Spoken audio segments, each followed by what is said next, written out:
dramas of the court.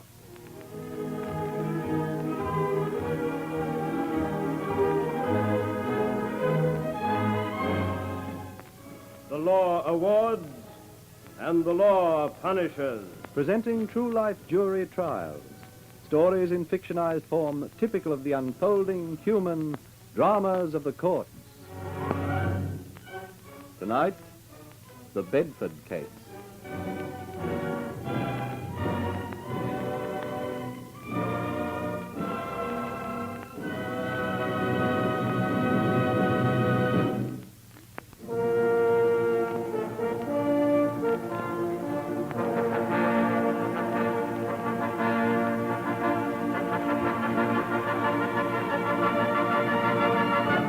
Widmouth Gorge is a wild, desolate gully on the outskirts of one of our large eastern cities. Because of its steep cliffs, it has been the scene of several fatal accidents, and very few people now venture into it. Yet one afternoon about 2 years ago, a young couple, Barbara Stratton and Clive Bedford, having penetrated to the bottom of the gorge, were slowly forcing their way through the undergrowth that grew along its rocky base, when suddenly... Oh!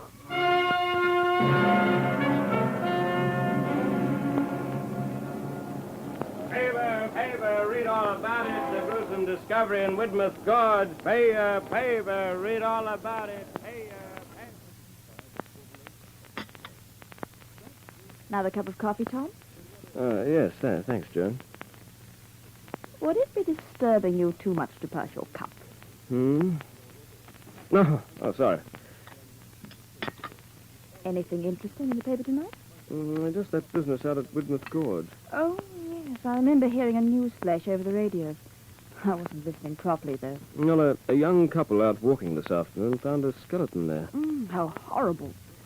Has it been identified? Well, the paper just refers to it as the skeleton of a young woman, so apparently they haven't. Not yet, anyway. Here's your coffee. Oh, thanks. Wouldn't it be dreadful to make a discovery like that? But after all, a skeleton can't hurt you. I wouldn't like the experience anyway. And I'm pretty sure you wouldn't either. It's easy to be casual about it when you aren't the person concerned. Perhaps you're right. Oh, well, by the way, Joan, what was the name of Mary Haywood's fiancé? Bedford, wasn't it? Oh, I thought the name sounded familiar. What on earth made you think of him? Well, that's the name of the fellow who found the body. Clive Bedford. I was wondering if it was the same person. Let's see. No, his name was Roger. Oh, that's right. Yes, so it was. Incidentally, I haven't heard from Mary in ages. Not since she moved to Suttonbury. Have you written to her? I haven't got her address. She was going to send it to me. Well, there you are. Nothing to worry about. Oh, I'm not worrying. Mentioning her name just made me wonder. Was it murder or an accident? Murder or... Oh, you're talking about that skeleton again. Yes. Well, according to the paper, the police suspect foul play, but that's probably just mere supposition. You know what the papers are like? Anything to make a story sensational.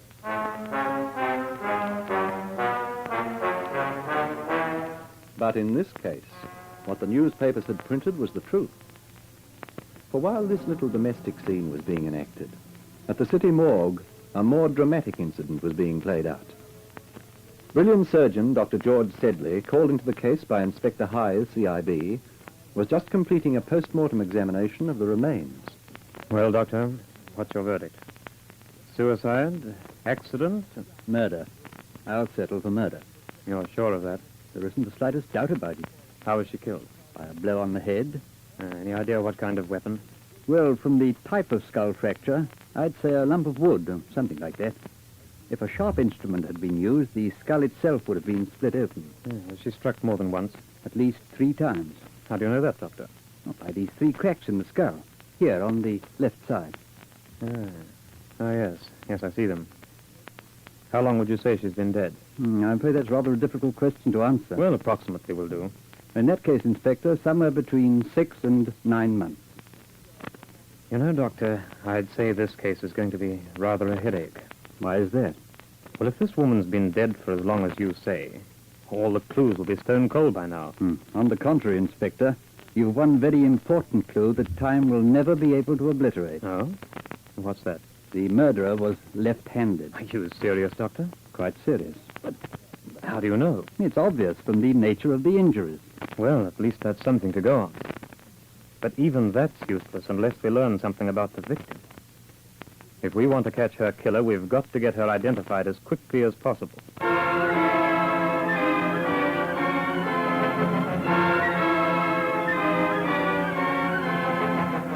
For the next few days, Widmouth Gorge was a scene of unusual activity as scores of police scoured the rocky defile from one end to the other in search of clues.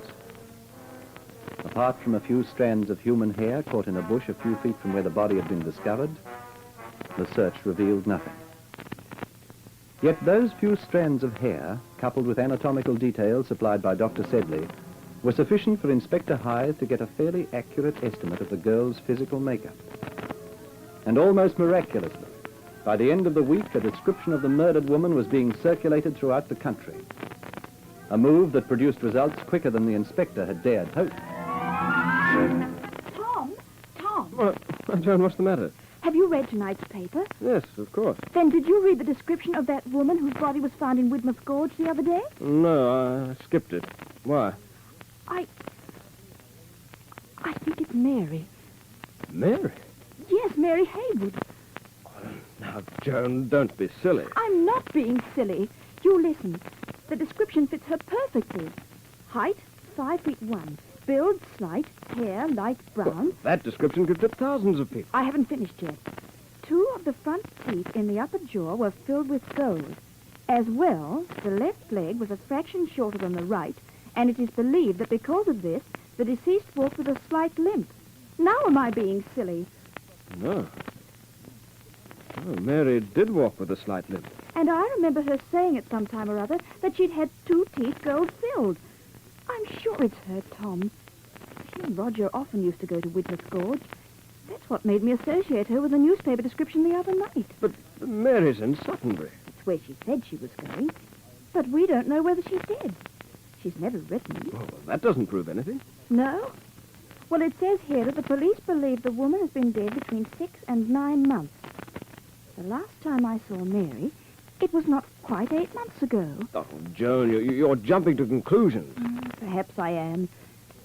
And yet, remember, Tom, when we were discussing Mary the other night, I said I wasn't worried about her. I was worried about her. I have been ever since she went away. But why? I've never told you this before. Mary asked me not to. But the day she was to leave for Suttonbury, she came to see me during the afternoon. I could see she was upset. I suppose you're wondering why I've come, Joan. You said goodbye the other day. Well, yes, Mary, I am. I'm not sure I know myself. Perhaps it's because I need some sympathy. Why, what's the matter, Mary? It's Roger. Roger? Oh, Mary, what is it? What's happened? I've just found out that Roger's been going around with someone else. Has been for almost 3 months. Mary. Think of all I've done for him. Why, I've even run the risk of being thrown in jail, all because of that little pet. What's that? About 6 months ago, when we... Yes? No, perhaps I'd better not tell you. I don't want you to get mixed up in it. Anyway, you needn't think he can get rid of me so easily. If I told the police all I know, I could have him sent up for 5 years or more. Oh, no, Mary, you mustn't talk like this. I'm sorry. It's just that I feel so hurt, so angry. After promising to marry me, to do a thing like this. At least you've one consolation, Mary. You've found out what he's like before it's too late. No, June, you don't understand. I don't understand what? I'm not going to break off our engagement. But, Mary... Roger's going to keep his promise. He's mine, Joan, mine. And if I can't have him, then by heaven no one else shall. I'll make quite sure of that. And before I could say anything else, Tom, Mary changed the subject. So pointed there that I didn't like to refer to it again. A few minutes later, she left. And round about 5:30, just as I was starting to get your dinner ready, the phone rang.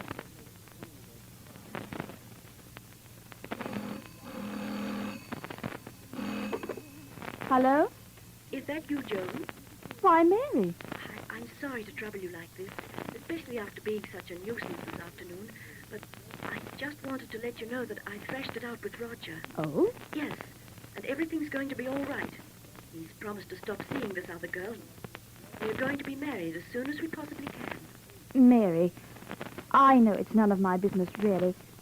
But do you think you're being wise?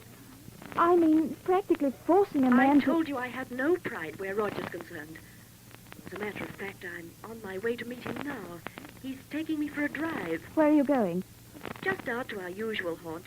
We can't go too far. My train leaves at 10:30, and I've got to collect my bags first from the cloakroom. You'll write to me, won't you, when you get to Suttonbury? The moment I've settled down. Oh, by the way, Yes. do me a favor and don't say anything to Tom about my visit this afternoon or this phone call. All right, darling. Thanks, Joan. You're a pet. Goodbye.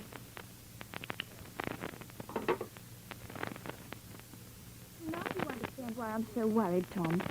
Why, I have been ever since Mary left. Those 2 conversations I had with her, it was so odd. Well, they might have been, but they still don't prove that the body discovered in Widmouth Gorge is hers. But don't you see, if Mary threatened Roger that she'd have him arrested unless he married her, and Roger didn't want to marry her because he was in love with someone else, why anything could happen. I still think you're jumping to conclusions. Oh, maybe I am. All the same, All right, darling.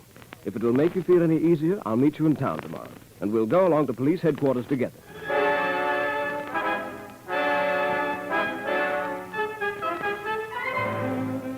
But when Joan and Tom arrived at police headquarters the following morning, they learnt the skeleton had already been identified.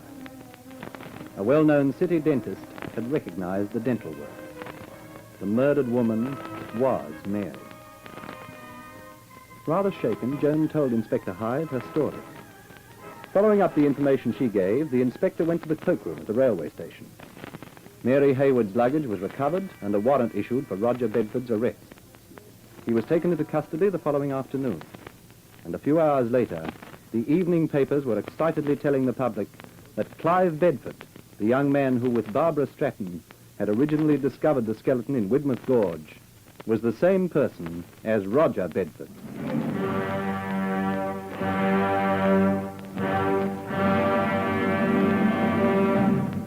In just a moment, we shall bring you part 2 of the Bedford case.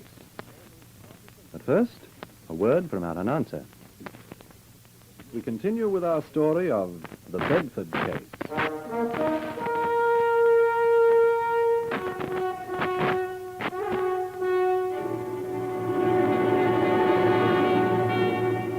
Several weeks after Roger Bedford's arrest for the murder of Mary Hayward, the case came on for hearing. A crowded courtroom heard the Crown prosecutor make his opening address. As soon as it had ended, he called as his first witness Barbara Stratton. Nervously, she told the court how she and the accused had discovered the body. On being asked by the Crown prosecutor who had suggested climbing down into the gorge that afternoon, she replied, I did. You see, I always wanted to go down there ever since I was a little girl. So when Roger, stopped the car a couple of 100 feet away from the gorge, I decided the opportunity was too good to miss. How did the accused react to the idea? He wasn't very keen on us at all.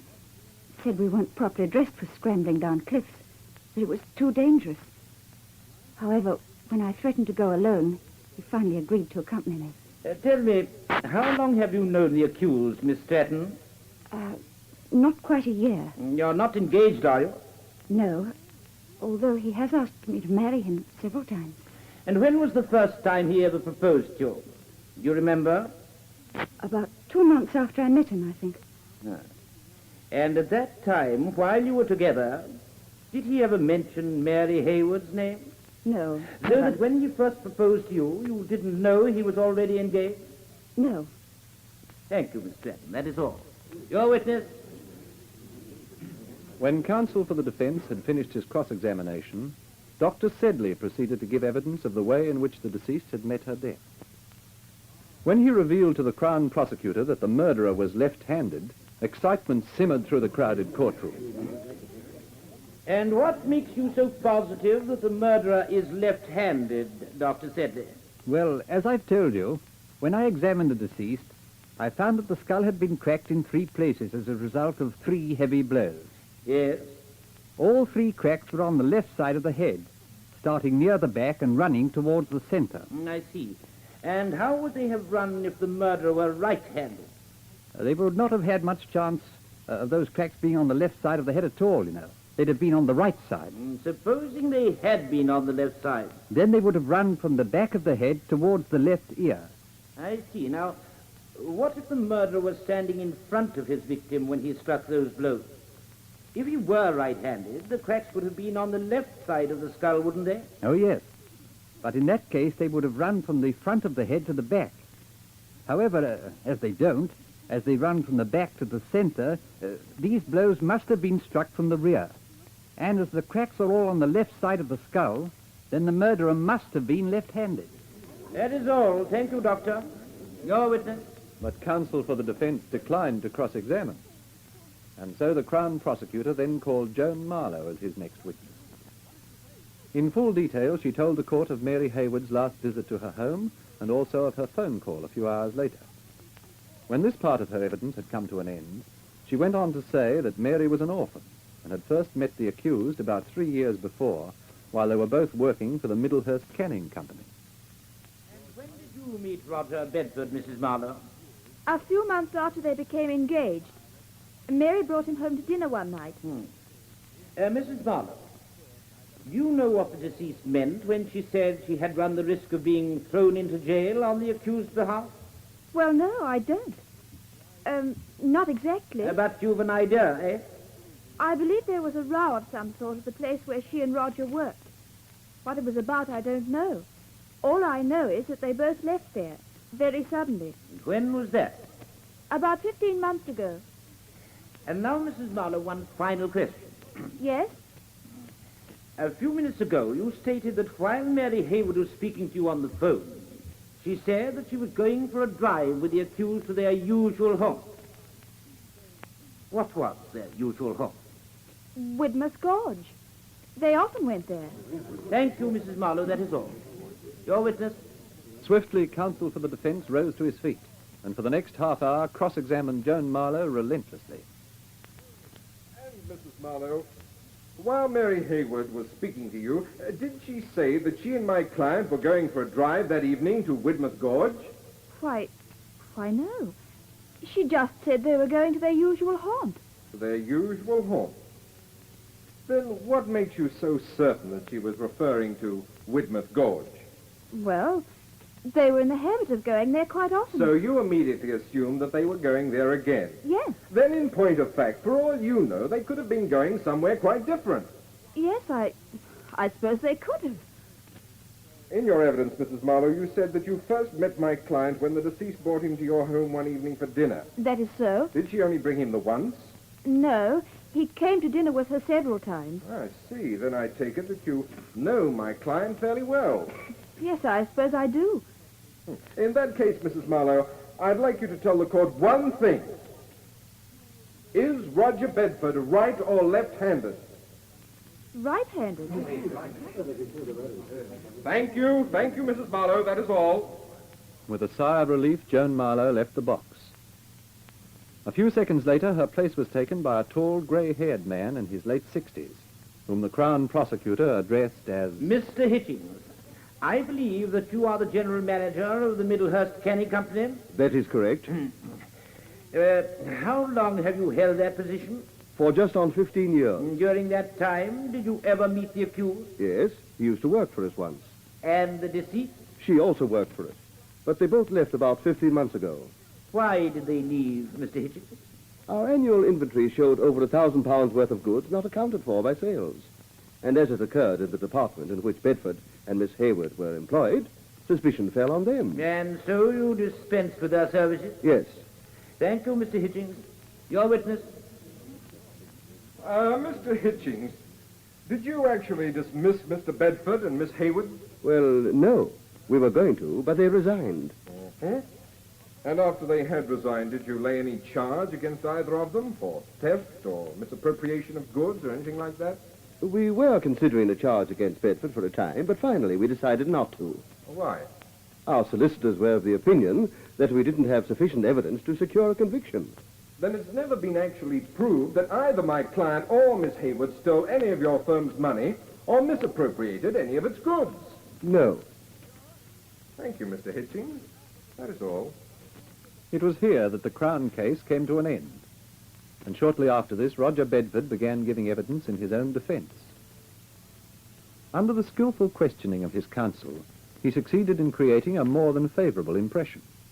An impression that was strengthened when he told the court he was right-handed. Then the Crown prosecutor began his cross-examination. Mr. Bedford, are you in love with Miss Stratton? Very much in love with her. Were you in love with Mary Hayward? No. Then why did you ask her to marry you? I thought I was in love with her. But shortly after we became engaged, I realized that I wasn't. That I had made a mistake. A mistake which you finally tried to rectify by killing her? I didn't kill her. Did you ever tell the deceased that you were no longer in love with her, but were in love with someone else? No. Why not, Bedford? That would have been the decent thing to do. Why didn't you? Well, I know it was cowardly of me, but I wanted to avoid a scene. Mary was very quick-tempered. Quick-tempered? At what time did you meet her on the night she was to leave for Suttonbury? I didn't meet her. You arranged to, hadn't you? Yes. She came to see me that afternoon at the office. She'd found out about Barbara. And I finally said I'd meet her in order to get rid of her. And how long did you wait for her that night, Bedford? Well, about an hour. Perhaps a little longer. Weren't you surprised when she didn't turn up? No, just relieved. After waiting for her, then what did you do? Go home? No, I went for a drive. By yourself? Yes. And where did you go? Why, nowhere in particular. Bedford. What was the hold Miss Hayward had over you? I don't know what you mean. Oh, yes, you do. It was you who robbed the Middlehurst Canning Company, wasn't it? No. I'm suggesting it was. And I'm also suggesting that the deceased not only knew about it, but almost also helped you. That's not true. Why did you change your name, then? I didn't. Roger Clive Bedford is my name. Then why did you suddenly acquire a preference for using your middle name? There was nothing sinister about it, if that's what you're inferring. I'm inferring nothing. I'm just asking you why you did. Well, I've been suspected of theft. And so in order to save myself the embarrassment of answering awkward questions when I applied for another job, I began calling myself Clive instead of Roger. I see. Mr. Bedford, why were you so reluctant to go into Widmouth Gorge with Miss Stratton on the afternoon you both found Mary Hayward's skeleton? Well, as Miss Stratton has already said, we weren't suitably dressed for climbing over rocks and boulders. And besides, that gorge is very dangerous. Yet you and the deceased visited the gorge quite often, didn't you? Yes. When you and Miss Hayward went there, did you always change first into something more suitable for climbing over rocks and boulders? Why no? Bedford, why not bring this farce to an end? Why not admit that you killed Mary Hayward and have done with it? I've already told you a dozen times or more I didn't kill her. I'm suggesting that you did. Isn't it a fact that although you weren't in love with Mary Hayward, she was so much in love with you that she was trying to force you to marry her by threatening to tell the police the truth about the theft from the Middlehurst Canning Company? No, you're wrong. And isn't it also a fact that in desperation you met her that afternoon as arranged, drove with her to Widmouth Gorge, and then murdered her? It's not true, any of it. I didn't kill her, I tell you. I didn't kill her.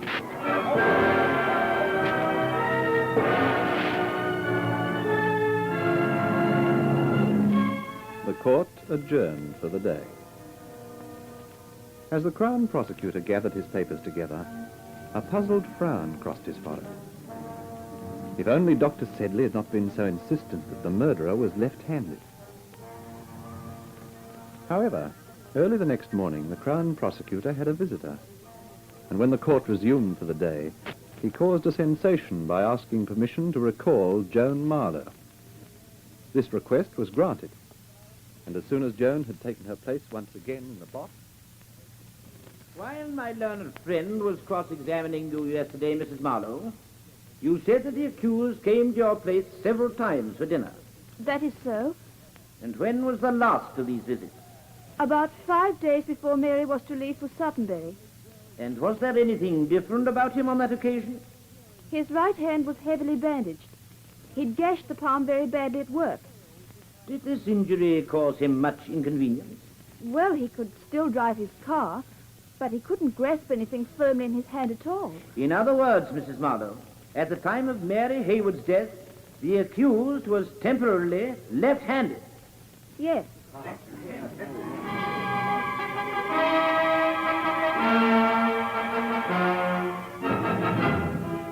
The case against Roger Bedford was now complete. And when the jury retired, it took them only a few minutes to arrive at their verdict of guilty. Bedford was sentenced to death, and some 5 weeks later, he was hanged.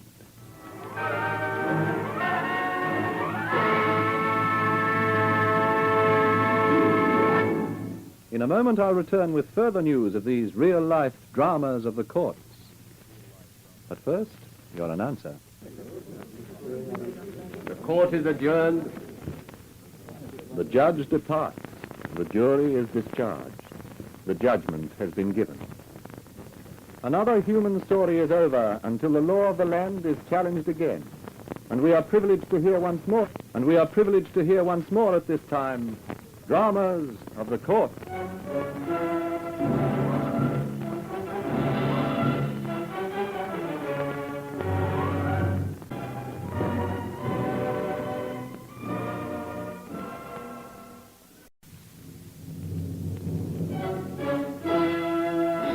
Dramas of the court.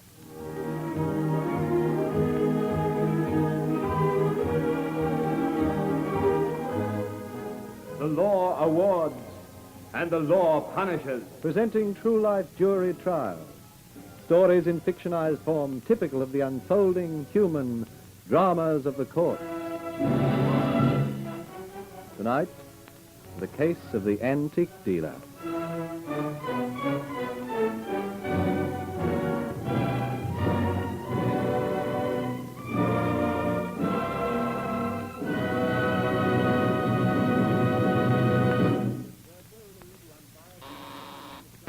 Scotland Yard.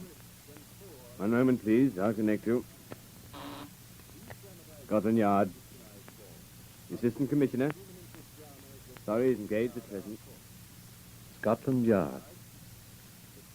Its grey, undistinguished exterior gives no hint of the brilliant anti-crime machine it houses, perhaps the most efficient in the world. Tucked away amongst its labyrinth of corridors is a frosted door inscribed Inspector J.D. Norris. Norris of the Helsley murder, the Green Park strangling, and a dozen other notorious cases. Inspector Norris, a typical example of the Yard's efficiency.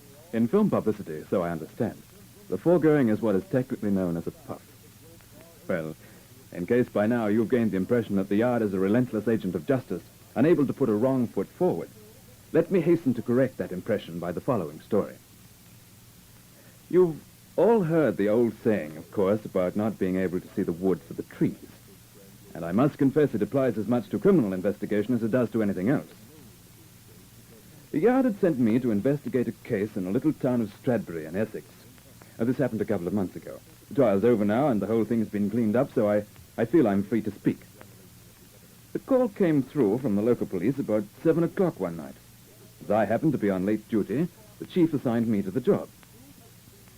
I drove straight down to Stradbury, reaching there about 9 o'clock.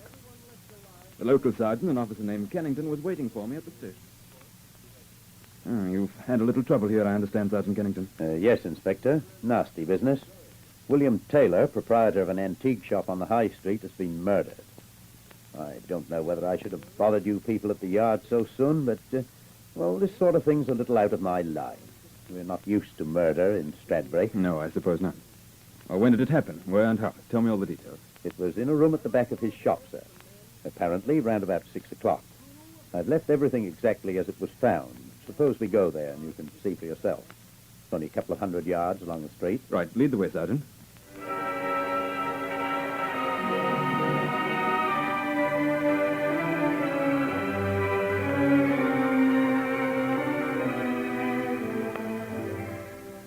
Well, what do you make of it, sir? Well, it seems fairly obvious what happened. There was a fight, not a very prolonged one, no more than 3 or 4 blows, I should imagine, and Taylor fell. Back of his head struck this iron fire dog. Et voila, as Monsieur Poirot said. You think it's the injury at the base of the skull that killed him? Well, one can't be positive until there's been an autopsy, of course, but it certainly looks that way.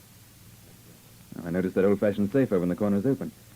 Been able to check whether anything's missing from it? Yes, sir. It seems it was Mr. Taylor's habit every evening to lock his day's takings away in the safe and to bank the money next morning. Today's takings have apparently disappeared.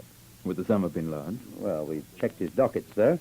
He made 1 or 2 good sales during the day. I should say, round about £120. I see. So it looks as though robbery was the motive here. Certainly seems that way, sir. Who discovered the body? Mr. Richard Taylor, the dead man's brother, sir. He's in the next room now. I'll call him in, and he can tell you about it himself, if you like. Yes, Sergeant, do that, please. Yes, sir. Mr. Taylor, would you come in here, please? Out front. Mr. Richard Taylor, Inspector Norris. How do you do? How do you do, Inspector? I'm sorry to trouble you at a time like this, Mr. Taylor. Oh, that's quite all right. But there are a few questions I'm obliged to ask. I understand it was you who found your brother's body. Yes, that's so. Would you mind telling me about it? I'm afraid there's very little to tell. I called into the shop about 6 o'clock to see my brother. It was closing time. The lights were off in the showroom and the front door was locked. I knew he was still in here because the door to the back room, this one we're in now, was ajar and there was a light on. So I opened the door. You have a key? Yes. As a matter of fact, Inspector, this shop is mine. My brother was at a loose end after the war. Always been interested in antiques and that sort of thing. So about 12 months ago, I financed this business for him. Since then, he's been managing it. On what basis? Salary and a share of the profit. Actually, he's been drawing about £15 a week from it. Myself, probably about 10. I see. Well, go on, Mr. Taylor. Well, just as I'd opened the door, a man came from the back room through the shop. He seemed in rather a hurry. Brushed past me and went out through the open door. Did he say anything? He did mumble something or other. Either excuse me or thank you. I wouldn't be sure which. And then? I came into this room and found my brother lying just as he is now. What did you do, Mr. Taylor? Actually, I rather fancy I behaved stupidly. I just sort of stood for a moment. I thought he was only unconscious. Then I knelt beside him and discovered he was dead. Had he been dead long, do you think? No more than a couple of minutes, I should say. And then? I suddenly realized it must have been the fellow who had passed me at the front door, so I rushed outside. There didn't seem to be any sign of him anyway. So I ran straight to the police station, told Sergeant Kennington what had happened, and that's about the whole story. Did you get a good look at this man? Unfortunately, no. As I've said, the shop was in darkness. I actually referred him to the top of. You can't give us any description of him at all. Well, only of the vaguest kind. I'd say he was youngish, slimly built, taller than average, and that's about all. Sorry, I can't be more helpful. Would you recognize him again if you saw him? I'm afraid not. His coat collar was turned up and he wore a hat. I didn't really see his face at all. I understand about £120 is missing from your brother's safe. Yes, something like that. I haven't checked the exact amount yet. Would that be an average day's takings? Oh, no. Very much above average. As a general rule, sales don't amount to more than 30 or 40 pounds. Well, what made them so much bigger today? According to the dockets, my brother sold a Chippendale chair for £75. To whom? It doesn't say. It's just marked cash sale. I'd like you to find the purchaser if you can, Sergeant. Yes, sir. Is there anything else I can tell you, Inspector? Not just now, thanks. I may want to talk to you again in the morning. Yes, of course. Well, I'll be at home. I have a place about a mile along the Chelmsford Road. Sergeant Kennington has it. Then, if you'll excuse me. Of course. Good night, Mr. Taylor. Good night. Well, what now, sir? Back to the station. I want to phone the yard. Leave everything here exactly as it is.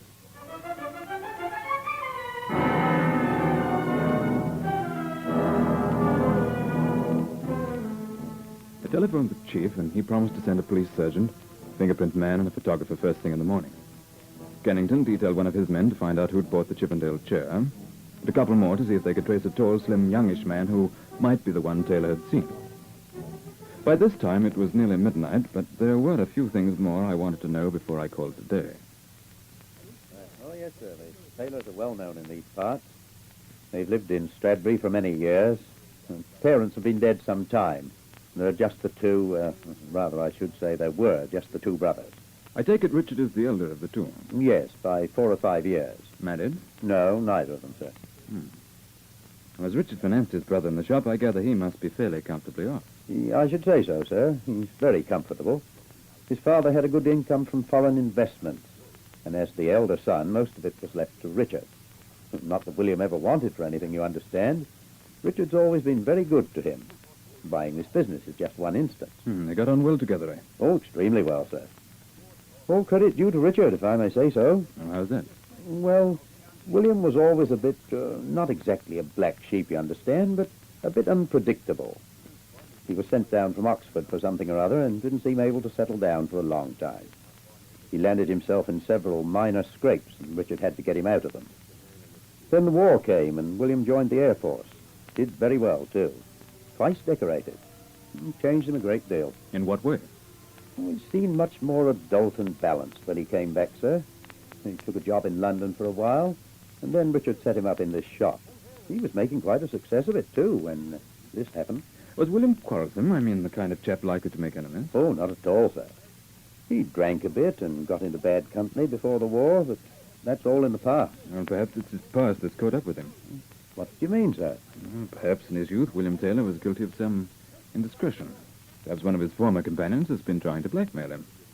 Perhaps he's refused to pay and there was a fight. Well, it's just a shot in the dark, of course, but it could be so, couldn't it? I suppose it could, sir. Well, it's a line that might be pursued anyhow. Suppose we sleep on it, eh?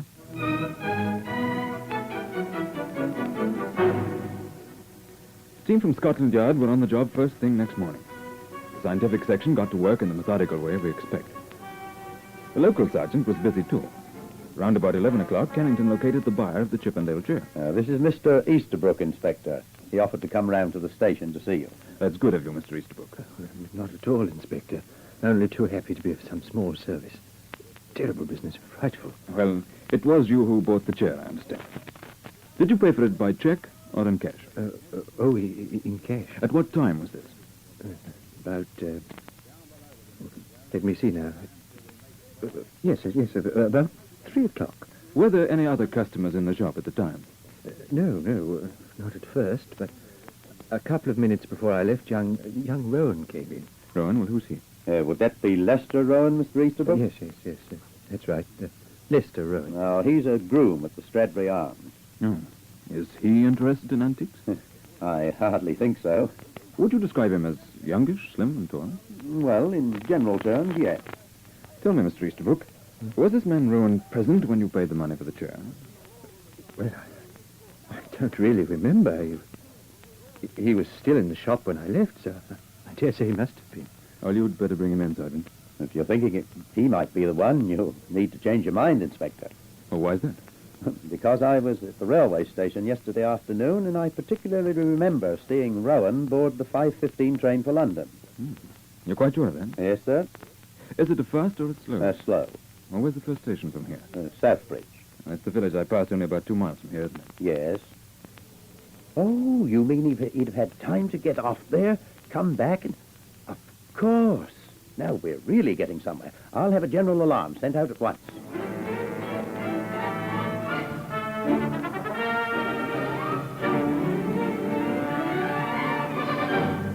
Part 2 of the case of the antique dealer will begin in a moment. But first, your announcer. We resume the case of the antique dealer.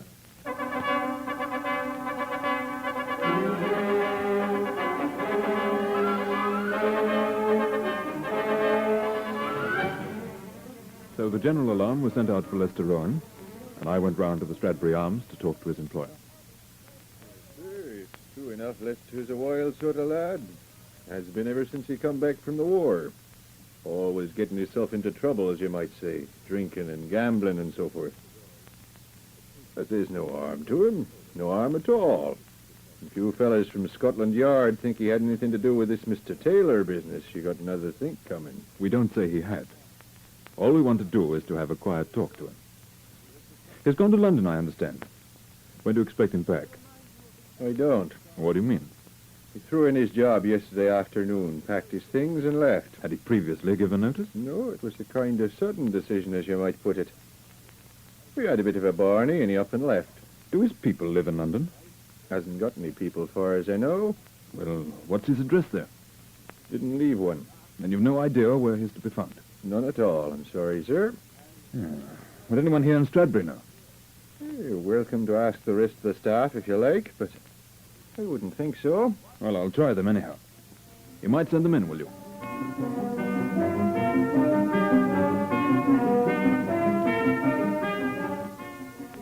It was a blue duck. The barman said he might have gone to Bermondsey.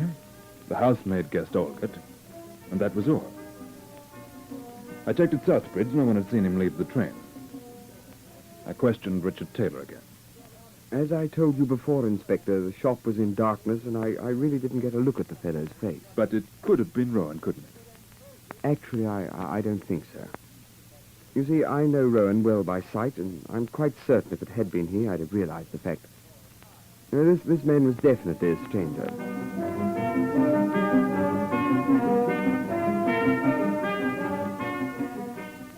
Well, that was that.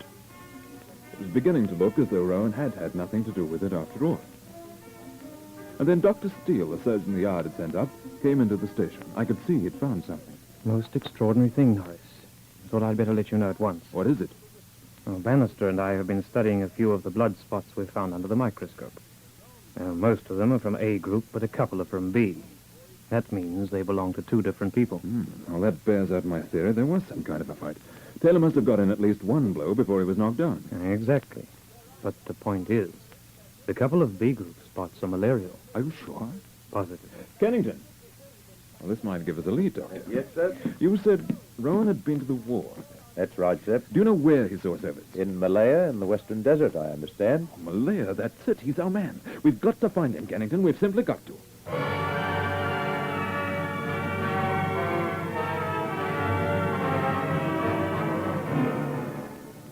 It was quite possible he'd never got as far as London at all, of course. That he was still in the Stradbury district. Anyway, I'd phoned the yard all details, and Kennington had called out all available police, and so we combed the place thoroughly. There was no sign of Rowan. Then, about 11 o'clock, just as I was ready to give it best for the day, there was a telephone call from London. Is that Inspector Norris? Yes? Well, who's speaking? This is Sergeant Dawes, Metropolitan Division. We found your man. Lester Rowan? Yes. Well, good. Where is he? We've got him here in custody now. Well, right. I'll drive straight back to London. I'd save myself the trouble if I were you. What do you mean? Rowan left Stradbury by the 5:15 train last night. I know that. He must have got off at... He didn't get off anywhere. Well, how do you know? He got into a fight with someone on the train and was taken off at Liverpool Station under arrest. We've had him here in the cells ever since. Well, why didn't you let me know before? He gave us a false name. We've only just found out who he is. Well, you're quite certain it is Rowan. Yes, there's no doubt whatever. And that he never left the train? He couldn't. Wouldn't be possible. Looks as though you've been chasing the wrong man, Inspector. Yes, it looks as though I have. Well, thank you.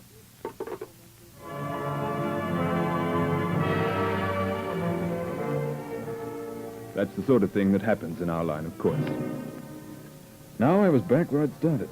Well, no, not quite. I still had the clue of the malaria blood, and that was very important indeed. What's the program today, sir? I want you to send men to every hospital and doctor within a radius of 10 miles of here. I want a complete list of every ex-serviceman in the district who's suffering or ever has suffered from malaria. Very good, sir. I want it quickly, Kennington. It's now more than 36 hours since William Taylor was killed. Unless we lay our finger on the man who did it soon, he'll probably be out of the country and thousands of miles away before we even know who he is. I'll see to it at once, sir.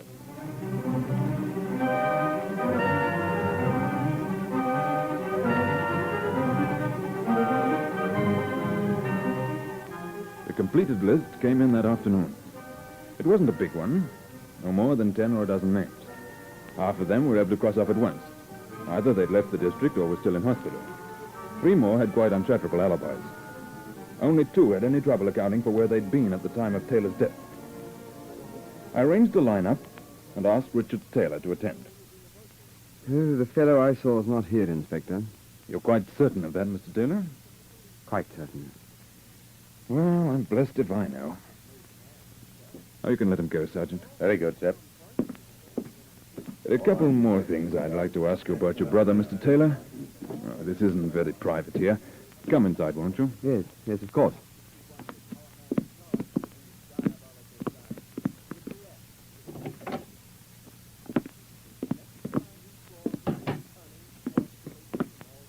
Sit down, won't you? Thanks. At the start of this inquiry, I formed a certain theory about your brother's death. It seemed unsupported by any facts, so I didn't pursue it.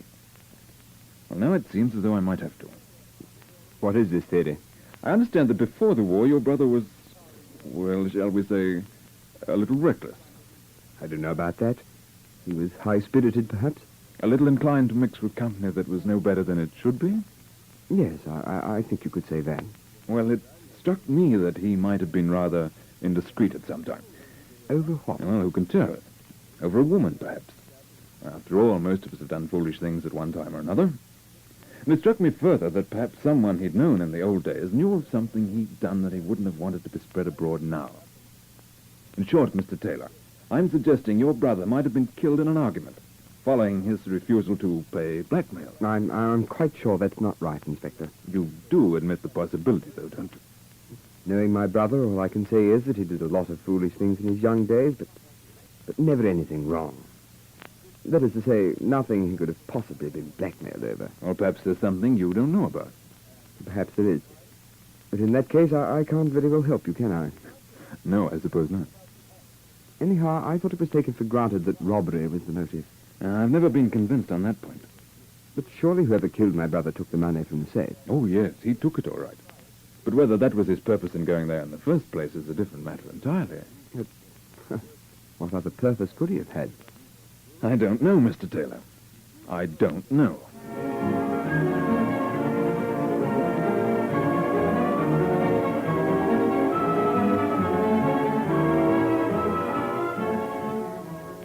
Well, there it was. Stalemate. I stuck it out in Stradbury another week, hoping against hope something might turn up. It didn't. Back in London, the chief had a few terse and rather sarcastic things to say. The inquest was held and an open verdict returned. I went on to other work, but the Taylor case kept nagging at me. Those malarial spots of blood, they were the answer I knew. And yet I'd failed. And then out of the blue it happened one day. A phone call. Norris speaking. Kennington here, sir. I thought you might like to know, Inspector. I called on Mr. Taylor today to sign his inquest statement, but he was too sick to see me. Oh, well, there's no hurry, I suppose. What's the matter with him? Well, it's a very strange thing, sir.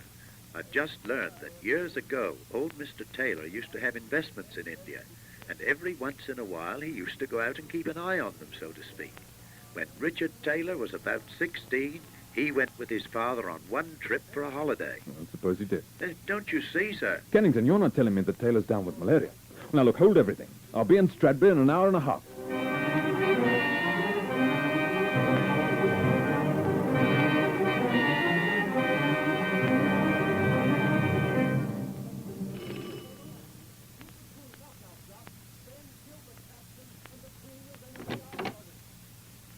Oh, Inspector. Come in. I've been wondering when you'd get here. You've been expecting me? Yes. I knew you were bound to hear about my illness, and... well, it doesn't take much to put two and two together, does it? So it was you? Yes. It's my duty to tell you that anything you may say... That's all right, Inspector. I want to tell you the truth anyhow. Well? Well, there's very little to it, really. I went to the shop about 6 o'clock. The front door was locked, and I let myself in, but there was no other man. You've guessed that, of course. Go on. My brother was just putting the day's takings in the safe. He seemed very disgruntled because he'd been stuck in the shop all day and I'd been playing golf. It's a petty thing to squabble about, but I'm afraid we did. He complained that he did all the work and I got all the profit. And that's not true, of course. He got a good salary and 33% of everything we cleared. He offered to buy out my share and pay me off gradually. I refused, and he flew into rage and called me a bloodsucker and a parasite and lots of other stupid names. And I'm afraid I lost my temper, too. Then he hit me in the mouth and cut the inside of my lip so that it bled. I hit him back and he fell. Yes. He struck his head on an iron fire dog. He gave an odd sort of gasp and lay there with his eyes open and staring. Then I realized he was dead. I started to go for the doctor, and then... Well, I'm not a very heroic sort of fellow, you know, and I got panicky. So I concocted the story of seeing the strange man, took the money from the safe to make it look like robbery, and then went out and told Sergeant Kennington. Well, that was very foolish of you, Mr. Yes, I know. I can see that now. I thought they'd say I'd murdered him. But surely, when you got over your panic and you'd had time to realize... Oh, I made up my mind half a dozen times, to tell you the truth. If Rowan had been arrested, I would have. But the longer I left it, the harder it seemed to get. What'll they do to me, Inspector? I didn't mean to kill him. He was my brother. It was an accident. You must believe that. What I believe doesn't matter, Mr. Taylor. It's for a jury to decide now.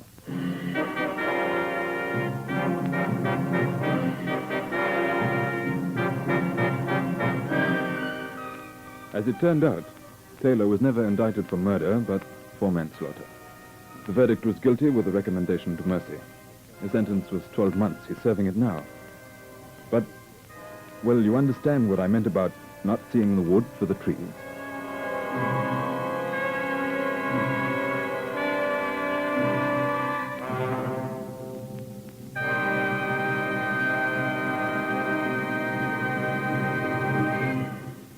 I'll return in a moment with further news of this series. But first, your announcer.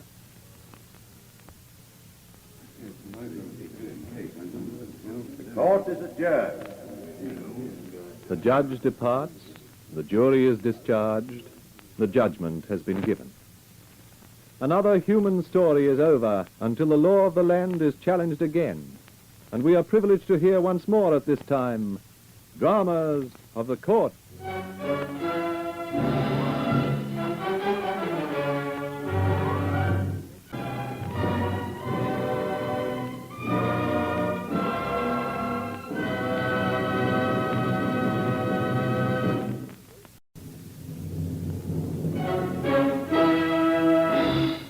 Dramas of the Court.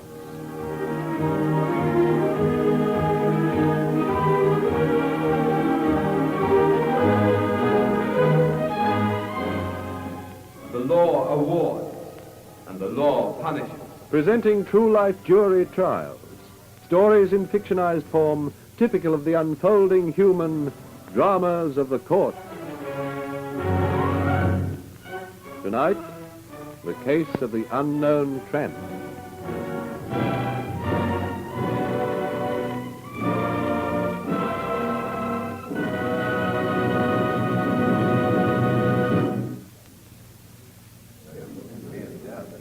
Order. Order in the court. The case begins. It's here at last. A day of my trial. I, Nora Quinn, stand here in the dock charged with murder. The court is crammed with people. Everywhere I look, there are eyes staring at me. Inquisitive, sympathetic, contemptuous. The reporters are ready. Everyone will hear the name Nora Quinn.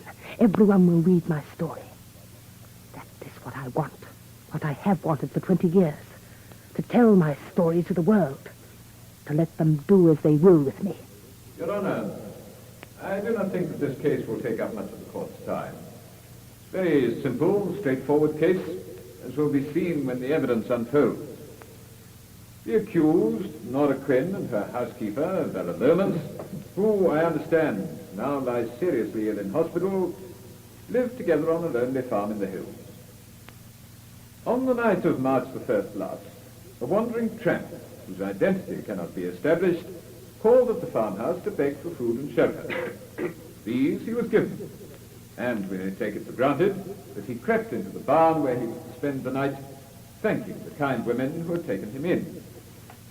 Little knowing that during that night, one of these kind women would creep into the barn and with a single rifle shot end his life. And why? Why did she take his life? Sergeant Grant. I examined the barn very carefully. There were some blankets in one corner. Close to the blankets was a lantern and a newspaper. I would say the deceased was lying down reading at the time he was disturbed. Was there any sign of a struggle? None at all.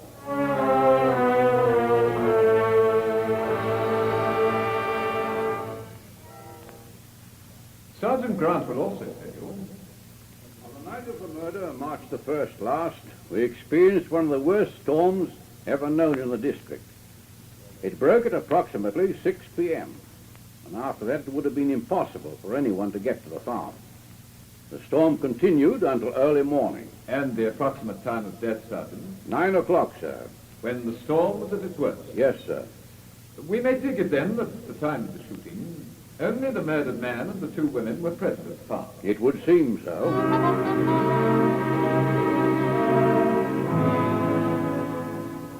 There is little more to say, Your Honor. The rifle with which the unknown tramp was shot belonged to the accused and had her fingerprints only on it. When the police arrived next morning at the farm, brought there by the woman Lomas, the accused offered no explanation of the tragedy. And why? Because there was none to offer. Up to now, she's spoken no word in her defense. And I submit, Your Honor, that this silence is a clear indication of her guilt. This woman, Nora Quinn, is guilty, horribly guilty, of this senseless and unprovoked murder of a harmless and unknown tramp.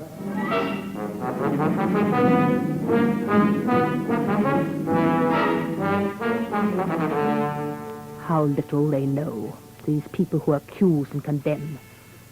Oh, yes, I killed him. But I am guilty of no senseless crime. When you live with sorrow for 20 years, when it gets into your brain and your heart and your very soul, when lies and injustice have poisoned your existence for so long, and suddenly truth stands before you, waiting to be revealed, you must do something, anything, even murder. Soon I shall tell my story, and for once these people shall know the truth, the whole truth. Mr. James, you've undertaken the defense of this woman? Your Honor, I'm in a very difficult position. I've been appointed by the Crown to conduct the case for the defense, but despite every endeavor on my part, the accused has persistently refused to discuss the matter with me. Yet she pleads not guilty. This is most extraordinary. However, I would be lacking in my duty if I did not make some effort to defend her. I can bring forward no witnesses, but I propose to show that the case the Crown has put forth is not so watertight as my colleague would have us believe. When we consider that these two women were alone on the farm when this unknown tramp arrived, is it not possible that, afraid of what he might do, perhaps he had previously threatened one or the other, and in self-defense... That is a lie. Order! Order! The court will come to order. Prisoner, you've come to this court and pleaded not guilty to the crime of which you are accused. You've given your counsel no information on which to base his defense. If you've now changed your mind, and the court will consider adjourning while you consult... I want no adjournments or consultations. You must show the court respect. I mean no disrespect. But I would like to tell my story in my own way. You wish to enter the box and make a statement? Yes, sir. I will tell you what happened that night. I will tell you everything. You see, I knew this man, the man who was murdered. I held that gun that killed him. It was these hands that fired the shot, but I am not guilty. Not guilty. Order! Order! The public gallery will remember this is a court of law, not a circus. You will enter the box and tell your story.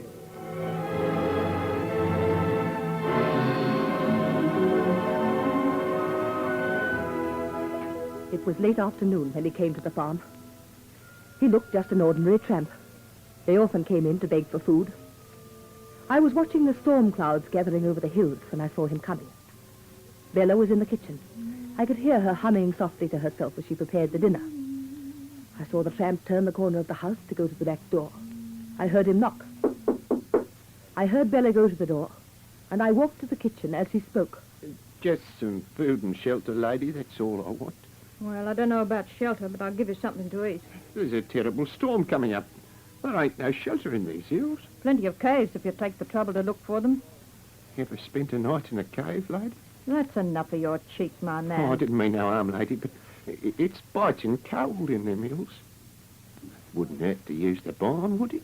I'll have to ask the mistress about that. It's all right, Bella. He can sleep in the barn. Oh, thank you, lady. Much obliged.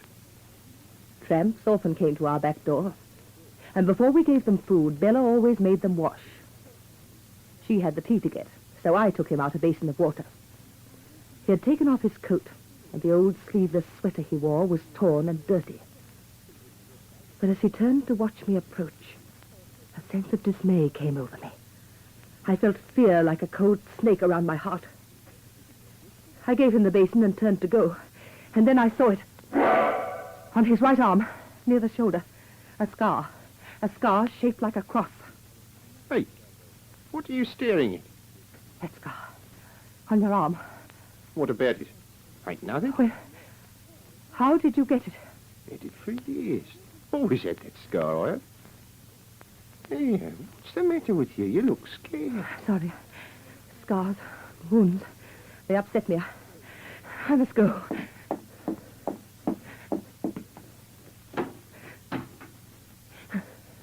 What's the matter with you? Bella, Come and sit down here. Let me help you. No, I'm all right. Well, you don't look it. Looks as though you've seen a ghost. Don't say that. What's happened? Did that tramp... Bella, quickly, go outside. Look at that man. I've looked once. But look at his arm. His right arm, near the shoulder. Now, miss, I've got more to do. Don't argue and don't let him notice. Look at that arm. Oh, all right. Seems a bit silly to me. Oh, dear God. That can't be. It couldn't be. After all these years.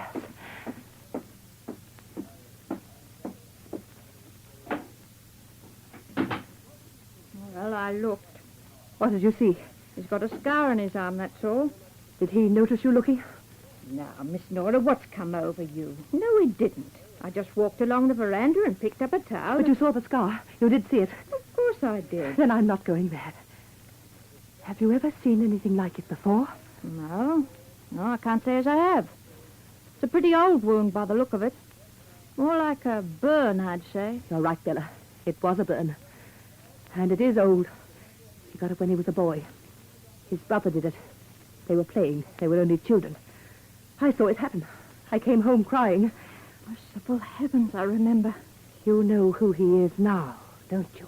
It can't be. They're dead, both of them. Are they, Bella? I don't like this, Miss Nora. Don't let that man in here. Yes, let him in. 20 years ago, a man was hanged for a murder he did not commit. Tonight, we're going to find out the truth about that murder. Let the dead stay dead. But they won't, Bella. They won't stay dead. There's something evil about this. Something evil. Listen to the wind. Listen. We can't send him away. And the rain. A storm, it's here. It's an omen. An omen. Don't talk like that. He can't get away now. Not as he did 20 years ago.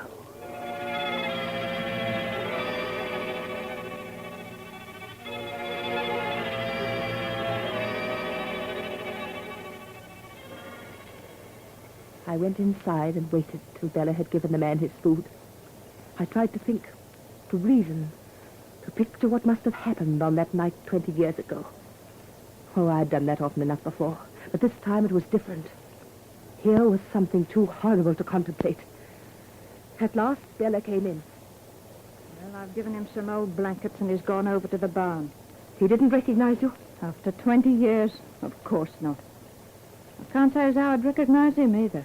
Except for the scar. Perhaps it's not the man.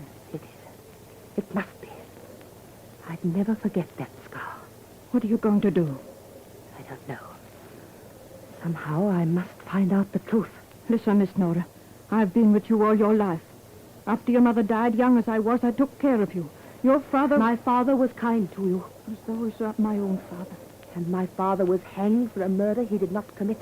I know. We are the only two who can prove to the world that he was innocent. Please, don't bring it all up again. It's forgotten. The whole thing is forgotten. Not by us, Bella. Not by you and me. For 20 years we have remembered. That's why we have lived here. Just the two of us together. So that we could remind ourselves. But your father's case is in the past. What good can come of bringing it up again? So that everyone will know that my father was an innocent man. Don't you want that too? Yes, of course. But I'm afraid. If you tell that man out there that you know who he is, that doesn't mean he'll tell you the story. I can guess the story. Can't you, Bella? No, it's too horrible. I won't believe it. Not more horrible than condemning an innocent man to be hanged. Wait till morning. I'll go down the hill early and bring the police back. We'll tell them who he is. That's it. We'll tell the police, and they can start an inquiry. He'd be gone before you got back. And maybe the police wouldn't believe my story. No. I must handle this my way. What if he attacks you when you go out there? We shall be safe. You see, I'm taking my gun with me. You've always been glad I learned to shoot. Be glad tonight. What are you going to do? Hear his story, and then I think I must kill him.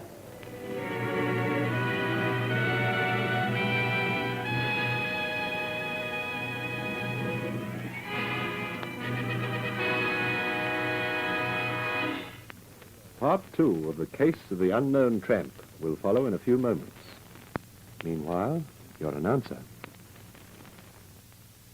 The court resumes, and the case of the unknown tramp continues. Nora Quinn has once more taken her place in the witness box. Order! Order! The accused has referred to a murder which took place 20 years ago, and has suggested that a man, her father, was wrongfully hanged for that murder. I consider it the duty of this court to allow the accused to tell us of that other case. I feel it may throw some light on her motives in this present case. The accused will continue her story. My father was a pastor in the little town of Valewood, which lies on the other side of the hills. We had a farm. Bella was our servant. Close to us was another farm owned by Martin Burns, who lived there with his brother Neil. Martin wanted to marry me, but my father... My daughter marry you? No, Burns. Such a thought is intolerable. I have a good farm. I'm a good worker. I have told you I will not consider such a thing. But why? I do not like you, Martin Burns. Neither you nor your brother. I'll admit Neil's lazy. Drinks a little. Drinks a little? He's a disgrace to the neighborhood, and you are a little better. You've no right to speak like that. I'll speak as I please, Burns. I've been pastor in this town for many years. I've known you since you were a child, and I repeat, I wish to hear no more from you concerning my daughter. It's unfair, Pastor. Neil and I did get into a few scrapes when we were boys. You're a liar and a cheat and a worthless no-good. You old hypocrite. That's enough. And so far as you're concerned, I don't want you speaking to my daughter again. So, I'm not good enough for her, eh? Aiming at something better. Someone wealthier. You give yourself some mighty fine airs, Pastor Quinn. Get out. Leave my premises, do you hear? Get out. Dad, what's the matter? Get that man out of my sight before Dad, you're only upsetting yourself. What have you done to him, Martin? I only proposed that we get married. Me marry you? I wouldn't marry you if you were the last man on earth. You heard what my daughter said, Burns. Now get out. And if I ever catch you anywhere near my home or my daughter again, I'll take my stick to you and by Father, please. Martin, go away. All right. But I won't forget how you've treated me. I won't forget. And neither will you, Nora Quinn and Pastor Robert Quinn.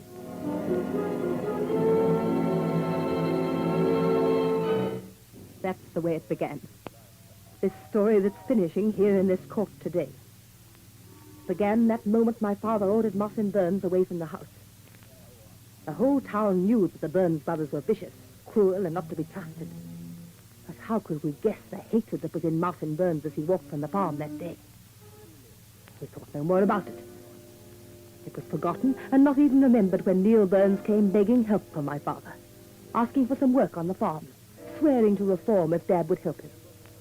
Dad believed him, and Neil came to work for us. Then one day I returned from the town. Oh, Miss Nora, I'm glad you're back. What's the matter, Bella? It's your father, miss. What's the matter? Is he hurt? Where is he? He's in his room. Oh, I must go and see. No, don't go to him. He doesn't want to be disturbed. But what's happened? It's that Neil. There's a bad one if ever there was. What did he do? Provoking your father. The pastor lost his temper. Oh, Bella, he'll be ill again. He always is when he loses his temper. And he worries so afterwards. I know. He's in there now with his Bible. And Neil? Where is he? Gone. Took to his heels in a hurry when your father started threatening him. Oh, thank goodness for that. He's done nothing but make trouble since he came here. It's a funny thing, Miss Nora. What, Bella? Sometimes I think he did it deliberately. Provoking your father, I mean. And that Martin Burns has never forgiven you or your father. I understand every time he goes down to the hotel, he starts threatening you both. Says he'll make you pay for the way you treated him. You think that Neil came here deliberately to annoy Father? I don't know. But he came with a purpose, that I do know. Well, he's gone now. It's all over. Somehow I don't think so. Somehow I feel that it was a bad day for us the day Neil Burns stepped over our doorstep. Neil Burns went out of our house, out of our lives. He was never seen again. Within a week they were searching, questioning, wondering what had become of Neil Burns. In that little isolated town 20 years ago, we had no efficient police force. We rarely needed one. It was some days before they found the remains of the fire in the little gully behind our farm. I remember that spot so well. I used to play there as a child. Someone recalled seeing the fire the night Neil Burns had disappeared. A figure had been seen standing in the shadows watching the fire burn. The spot had been well covered over, and they started to uncover it. They raked over the ashes. Something glistened in the sunlight. Red buckle. That's Neil's. And look, there's the ring he was wearing. Everyone knows this ring. It's Neil's. He's dead. He's been murdered. Murdered, I tell you. And I know who did it. It was Pastor Quinn. He hated us both. He threatened me and he threatened Neil. Everyone knows he did. Pastor Quinn murdered my brother.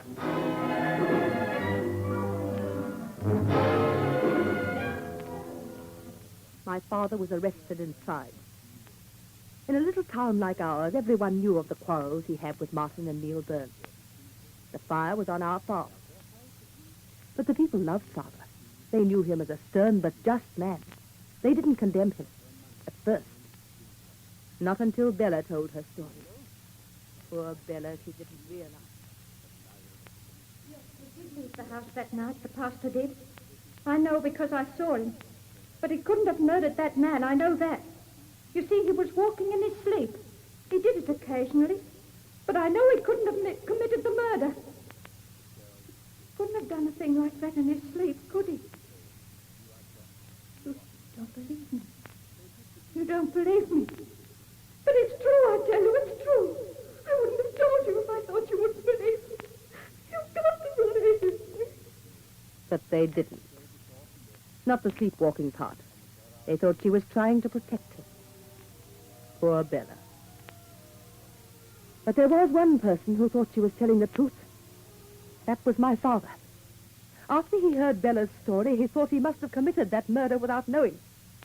My father died believing himself a murderer. Now is my crime a senseless one? Was it wrong to kill the man who did this thing to my father? Wasn't it right that he should die? I killed that tramp, and I'm glad I did. Order! Order! The court will come to order. I must ask the accused to control herself. I would point out that it is never right for an individual to usurp the function of the courts. When justice is to be done, our courts will do it. In killing this man, it would seem that you not only desired to avenge your father, but wished to prove his innocence. Is that it? When I realized who that tramp was, I knew I could prove that my father had no part in that old murder. I see. Are there any questions, Mr. Casey, that you would care to put to the accused? If you please, Your Honor. Miss Quinn, you've told us a most unusual, I might even say a most fantastic tale. It's true, every word of it. Let's hope so. It has been on oath. It seems to me that by killing this man, you destroyed your evidence as regards that old murder case. Alive, the man could have been questioned. He could have spoken. Dead, he will speak louder. It was not his words which tell the story, but that scar on his arm. Everyone in Valewood knows that scar.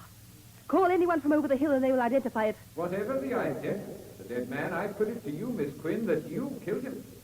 And you are therefore guilty of the crime of murder. I am not guilty. Yet you admit taking this man's life. Yes? Yes, Miss Quinn, I find it very difficult to understand you. From your story, I gather that this man, this tramp, whom you admit killing, was the man who 20 years ago murdered Neil Burns. That man with the scar on his arm is Neil Burns. Order! Order! How can I be guilty of murdering a man already legally dead? Miss Quinn, you do not seriously ask us to believe. I have said, call anyone from Valewood. We all knew Neil Burns. Everyone will identify him. I must insist on silence in the court. You are sure of this, Miss Quinn? He told me the whole story before I killed him. He was the shadowy figure seen beside the fire. Oh, it was planned, cleverly planned. While his brother Martin provided himself with an alibi, Neil arranged the fire. He went away that night, taking all Martin's savings with him. And Martin? He's dead. He used to send Neil money so that he wouldn't come back to Valewood. When the money stopped, Neil became a wandering tramp. It was fate that brought him to the farm. Fate that brought that storm. I knew that someday I'd be able to tell my story, and I've done it. I've done it. Now, please control yourself. Control myself. Keep calm. I've waited 20 years for this moment, and it's come. I've cleared my father's name. It wasn't easy. Dear God, it wasn't easy to kill him. He looked at me just before he died. His eyes staring at me. Don't let him look at me. Those eyes! Those eyes! Quickly! She's fainting! They carried Nora Quinn from the courtroom. For weeks she lay desperately ill. She's still desperately ill. But she's quieter now, perhaps happy. It's hard to tell. For she will spend the rest of her days in an insane asylum, with Bella Lomas as her only visitor and friend. Her strange story was investigated and proved to be true. And in the little town of Valewood, just over the hills, there's a new stone over an old grave. Its inscription reads, "Under this stone reposes Robert Quinn, who suffered unjustly for a crime he never committed, victim of a foul plot, unhappy sport of blind justice."